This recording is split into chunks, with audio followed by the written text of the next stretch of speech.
नमस्कार, the art of लिभिङको नियमित श्रृङ्खलामा यहाँलाई स्वागत छ। सन् 1982 मा स्थापित आर्ट अफ लिभिङ मानवीय सेवाका लागि नै स्थापना भएको एक गैर सरकारी संस्था हो। आर्ट अफ लिभिङ अर्थात जीवन जिउने कला सबै मानिसहरूलाई तनावमुक्त रहेर उल्लासपूर्ण जीवन जिउने रहर हुन्छ। यसै अनुरूप हामीले श्री श्री रविशंकर ज्यूद्वारा जीवन उपयोगी प्रवचन प्रस्तुत गर्दै आएका छौं। अघिल्लो श्रृङ्खलामा हामीले मृत्यु र त्यसपछिको जीवनको बारेमा चर्चा गर्यौं।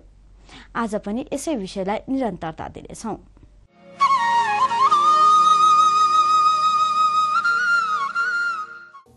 That spark, that joy, that enthusiasm is just like a child's enthusiasm, back to square one when we were born. Sign of life is enthusiasm. Sign of success is smile and joy. See, do we have all this? As we grow older, we seem to lose the life. We are dying slow death.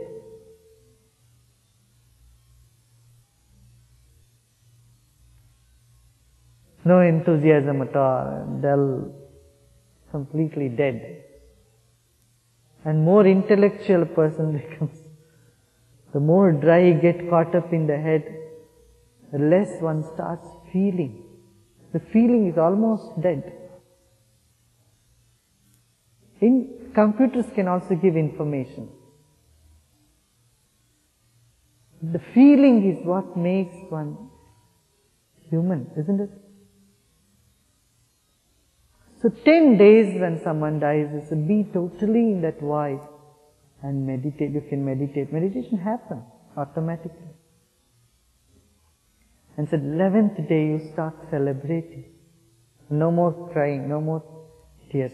The 11th day there is a ceremony. They also put some water, rose water, and wash their eyes. Put some ghee, clarified butter, and wash their eyes. Get the coolness to the system. And eat. Have a feast and exchange gifts and celebrate. It's a big celebration.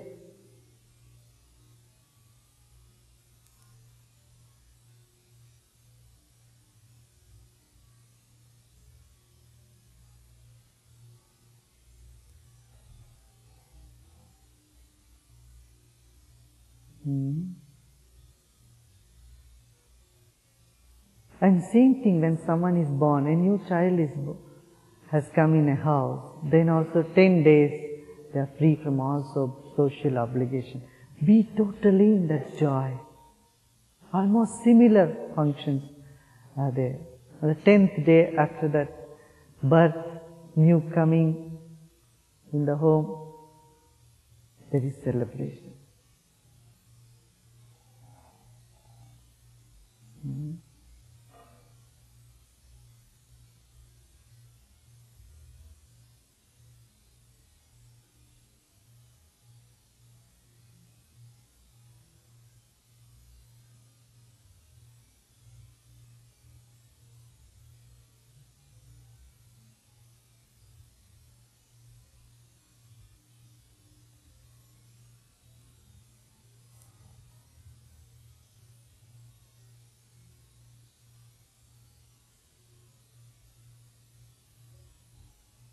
Meditation is very similar to this experience of void.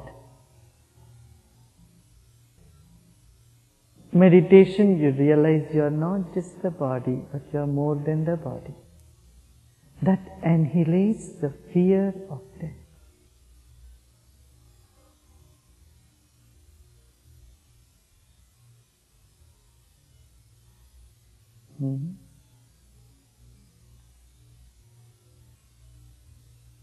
It's like cleaning the slate. Your slate has so many things are written in the consciousness, the slate that is consciousness. And if you have to write again, you have to wipe it, clean it. Otherwise you overwrite and overwrite and overwrite, you don't read anything from that. Life is a mess because it's overwritten so many impressions, one above the other. Are you all here attending? The first act of life is inhalation. We took a deep breath in, and second act of life is we started crying. The last act of life is we breathe out and we make others cry.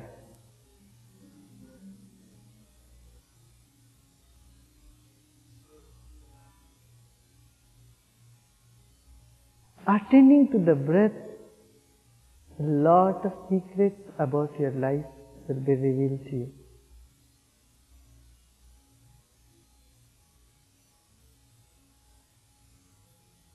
Knowledge of death will improve the quality of your life. Knowledge of your breath will do the same. Makes you so stable, so strong. That is called immortal life. Wherein your memory becomes so sharp that you know all that has happened thousands of years, and you'll get an intuitive thought about what will happen in the future also. Because our mind is such an instrument, it is capable of going backward and forward. It has this capacity. Unless and until you become so totally being the present moment, the memory doesn't become so sharp about the past or the future. This is a safety measure in the nature. Do you see what I'm saying? It's for good that you don't remember anything of the past. You know why? Then you will brood over it, worry about it. Suppose you remember you had a big house in Beverly Hills and you were born there 50 years ago and your children are there now living.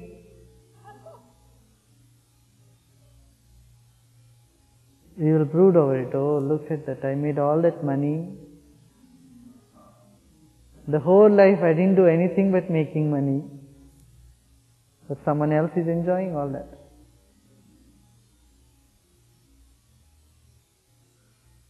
Or if you think that somebody misbehaved with you in the previous life, and you will grudge against them in this life too. So knowledge of the previous life does not come to us as long as we are sharp enough to live in the present moment. And it is good. There is no need to remember all the past. And there is no need to remember all that you will be doing in the future. The fun will be gone. You can have some surprises. This is something side, it's like a byproduct. But the main thing is to experience that something that doesn't change, that something that doesn't die, that something that doesn't decay in you. Otherwise your body is like corn in the field, Many corns come up and then they go back to the field. They fall in the field and they mix with the mud, and again another set of crops come. Is it not like that?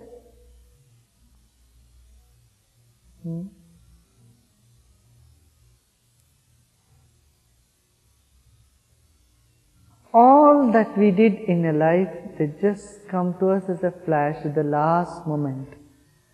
And if we keep doing in our life something that is life supporting, the same impressions will carry on with us. That is why all the human values, friendliness, compassion, all this is given great importance because they are like investment in the future. The more energetic this balloon called mind is, better body, situation, opportunity it gets to come back in. The weaker it is, it finds the weaker body undernourished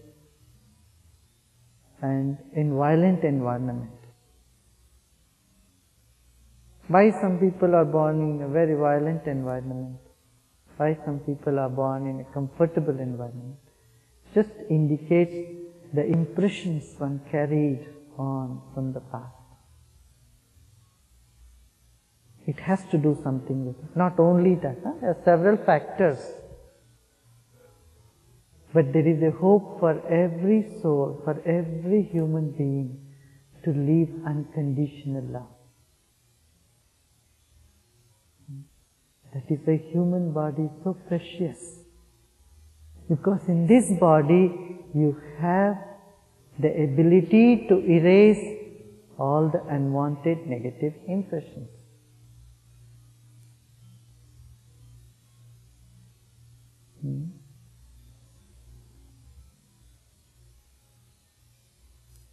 Like a mouse is afraid of cats. The deepest or strongest impression in the mind of the mouse is of cat. So mouse will be born as a cat in the next life. It has no choice.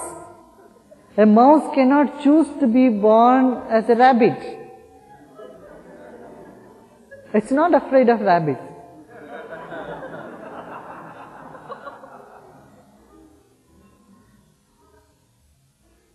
It is so scientific, it's just simple mathematics. The strongest impression will be of the fear. And human system has this ability to erase the fear through meditation. If you meditate, become void, null, and whatever fear is there, they'll just bubble up and disappear, dissolve.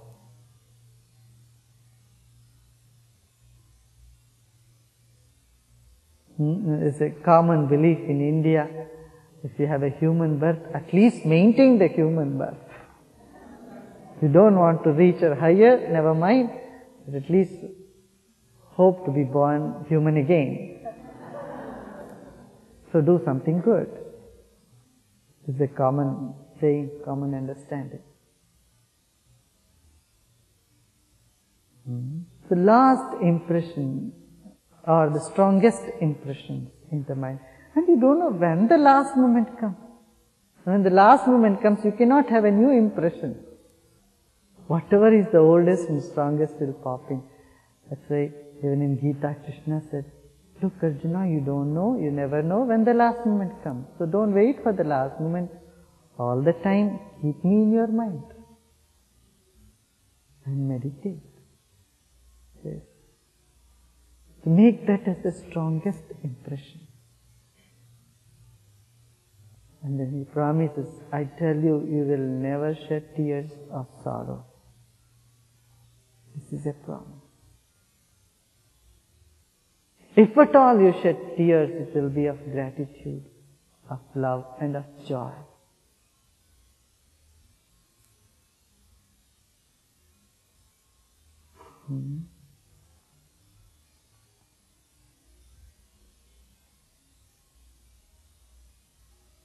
This curiosity in the mind that what is beyond death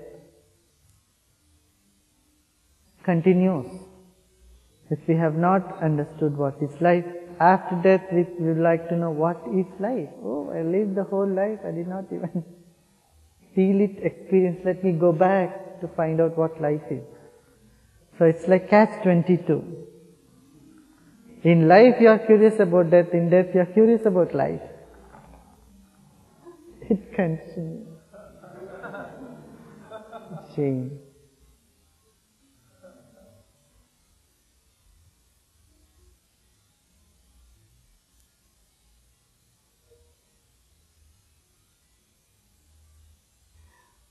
When some impressions of the negativity becomes unbearable, someone wants a rest, solace.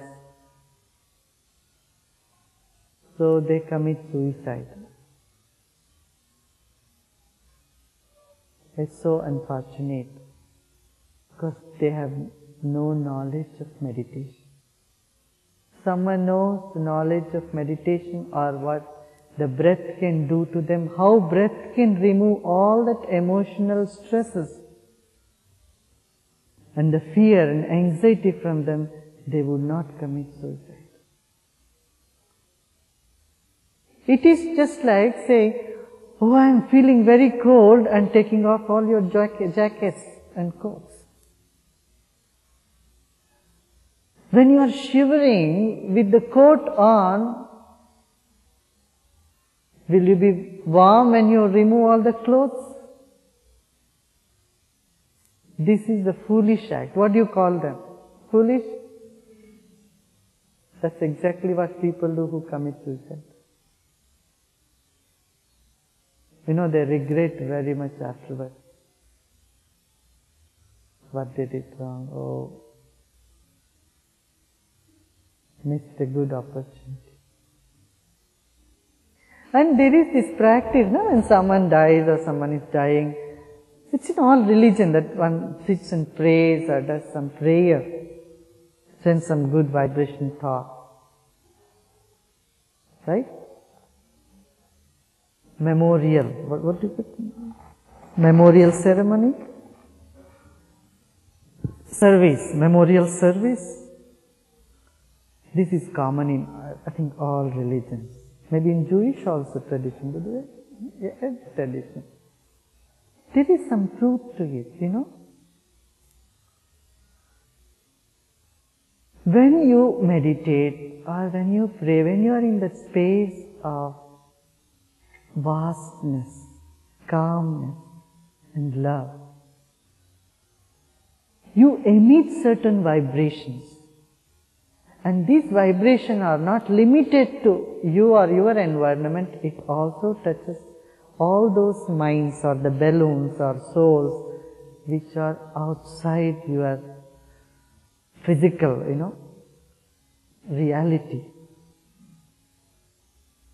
Your prayer transcends physical reality and reaches the subtle levels of existence.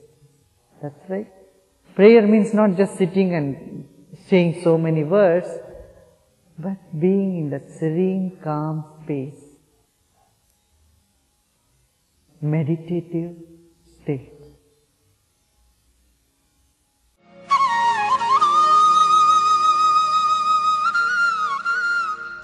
हामी मृत्युदेखि डराउँछौं। मृत्यु भनेको जीवनको अन्त्य हो भन्ने सम्झन्छौं। मृत्युलाई जीवनको दुश्मनको रूपमा हेर्छौं। तर मृत्यु भनेको जीवनको अन्त्य होइन, जीवनको दुश्मन होइन।